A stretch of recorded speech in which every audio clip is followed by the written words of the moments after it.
Hello friends, good evening, जय माँ लक्ष्मी। तो कैसे आप सब? आई होप कि आप सब बहुत अच्छे होंगे। और पापा कहीं चले गए थे मॉर्निंग से ही और शाम तक आ नहीं पाए थे, तो इवनिंग टाइम था और ये भूखी थी, तो मैंने सोचा इसको चारा डाल दूं। लेकिन ये जैसे इसके नज़दीक जा रहे थे ये मारने के लिए दौड़ा रही थी।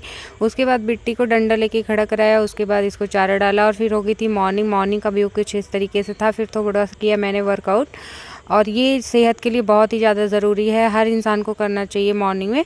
और उसके बाद मैंने बनाई सबके लिए चाय। हम लोग चाय पी के रेडी होके चले गए थे दूध लेने। वहाँ से आए तो मैंने बनाया खाना, भिंडी की सब्ज़ी और रोटी।